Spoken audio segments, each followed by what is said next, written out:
ভারত নামটি শুনলে নিন্দুকদের কারো কারো চোখে ভেসে ওঠে এমন একটি দেশ যেখানে রাষ্ট্রের রন্ধে রন্ধে দুর্নীতি, সাম্প্রদায়িক দাঙ্গা, ধর্মকে কেন্দ্র করে রাজনীতির নগ্ন ব্যবহার, খোলা আকাশের নিচে মলত্যাগের মতো লজ্জাজনক বাস্তবতা, অনাহার ও দারিদ্র্যের নির্মম চিত্র। এর সাথে যোগ হয় বেকারত্বের চাপ, নারীর নিরাপত্তা নিয়ে প্রশ্ন, ধর্ষণ ও সহিংসতার মতো ভয়াবহ পরিসংখ্যান।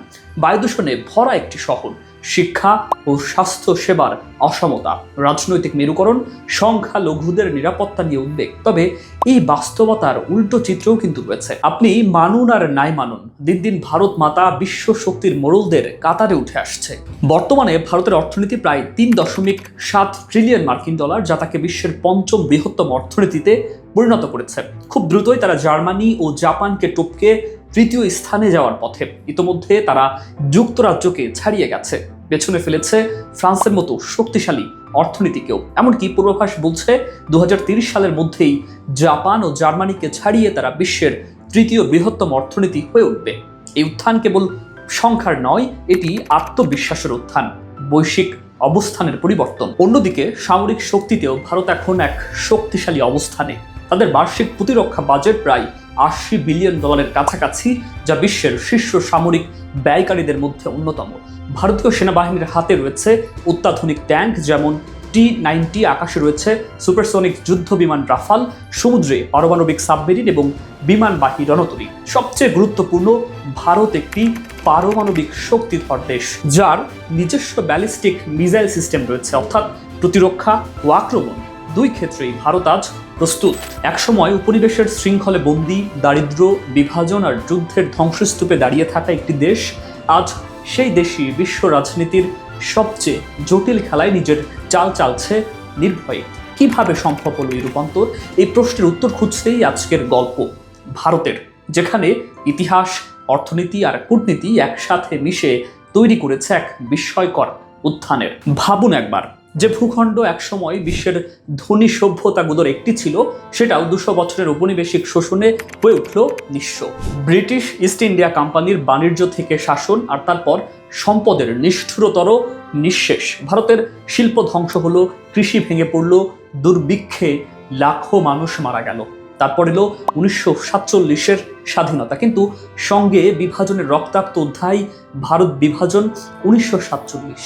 এক নতুন দেশ, কিন্তু ভাঙা অর্থনীতি, অনিশ্চিত ভবিষ্যৎ।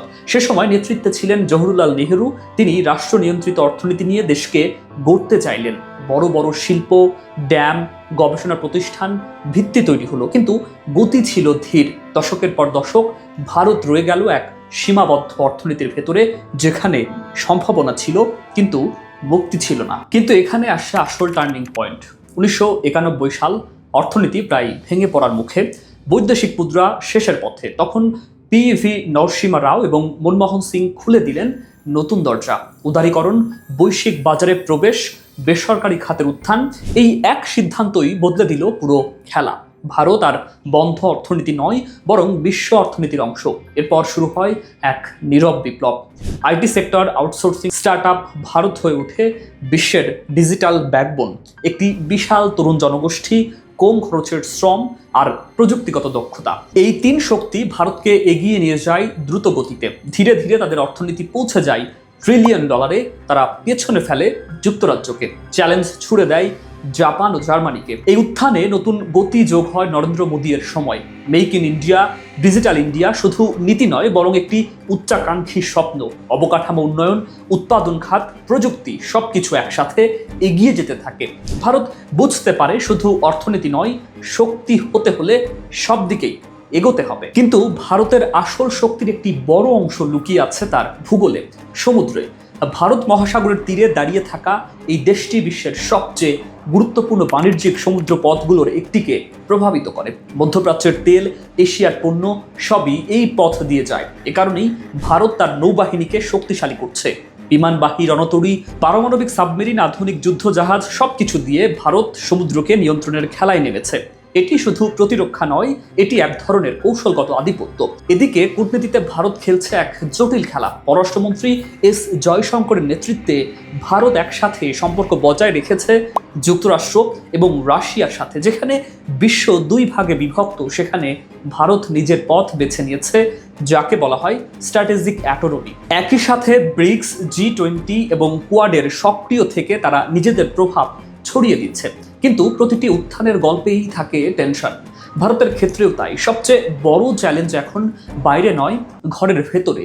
স্থিতিশীলতা বজায় রাখা, শিক্ষার মান উন্নয়ন, আইনের শাসন নিশ্চিত করা, অবকাঠামোকে আধুনিক করা, বিনিয়োগের জন্য প্রথম সারির পরিবেশ তৈরি করা, এই কাজগুলোই এখন সবচেয়ে গুরুত্বপূর্ণ। এর সাথে যোগ হয়েছে পরিচ্ছন্ন জ্বালানির দিকে দ্রুত অগ্রসর হওয়ার প্রয়োজন, কারণ ভবিষ্যতের শক্তি নির্ভর করবে টেকসই উন্নয়নের উপর। মাথাপিছু আয়ের দিক থেকে ভারত এখন অনেক পিছিয়ে। উদাহরণ হিসাবে ধরা যায় গ্রিসকে। বর্তমানে ভারতের মাথাপিছু জিডিপি গ্রিসের প্রায় 1/4। যদি প্রবৃদ্ধি অব্যাহত থাকে তাহলে 2047 সালে গিয়ে ভারত সেই ব্যবধান কমাতে পারবে, কিন্তু পুরোপুরি ধরতে হলে প্রয়োজন প্রায় 7.5% হারে ধারাবাহিক প্রবৃদ্ধি, যা সহজ কথা নয়। তাহলে কি ভারত পরাশক্তি হতে পারবে না? উত্তরটা আবারও জটিল, কারণ পরাশক্তি হওয়া শুধু মাথাপিছু আয়ের বিষয় নয়, এটি আয়তনের বিষয়ও। যদি অর্থনীতির মোট আকার যুক্তরাষ্ট্রের কাছাকাছি পৌঁছে যায় তাহলে ভারত এক বিশাল শক্তিতে পরিণত হবে। এমনকি 5% প্রবৃদ্ধি থাকলেও পিপিপি ভিত্তিতে সেই অবস্থানে পৌঁছানো সম্ভব। কিন্তু এই উত্থান কোনো সহজ রাস্তা না। বিশ্ব অর্থনীতির ধীর গতি, চীনের অর্থনৈতিক মন্দা, সম্ভাব্য বাণিজ্য যুদ্ধ, এসব বড় ঝুঁকি। যদি ডোনাল্ড ট্রাম্পের মতো রক্ষণশীলবাদী নীতি আবার শক্তিশালী হয় তাহলে বৈশ্বিক বাণিজ্য সংকুচিত হতে পারে। এর সাথে আছে জলবায়ু সংকট, যা ভবিষ্যতে প্রবৃদ্ধিকে প্রভাবিত করতে পারে। আরেকটি বড় চ্যালেঞ্জ রপ্তানি। ভারতের বৈশ্বিক পণ্য রপ্তানিতে অংশ মাত্র 2.2%, যেখানে চীন প্রায় 17.6%। সেবা খাতেও তারা পিছিয়ে যুক্তরাষ্ট্রের তুলনায়। অর্থাৎ বিশ্ব বাজারে নিজেদের অবস্থান শক্ত না করলে এই প্রবৃদ্ধি ধরে রাখা কঠিন হবে। তবে ভারতের শক্তিও কম নয়। চায়না +1 কৌশলে ভারত এখন একটি বিকল্প হিসাবে উঠে আসছে। এই উত্থান কি থামবে, নাকি ভারত মাতা বিশ্ব মানচিত্রে নিজের শক্তি এবং কৌশলগত অবস্থান এমনভাবে প্রতিষ্ঠা করবে যা 2047 সালের স্বাধীনতার শতবর্ষে তাকে উন্নত রাষ্ট্র হিসাবে স্বীকৃতি দেবে?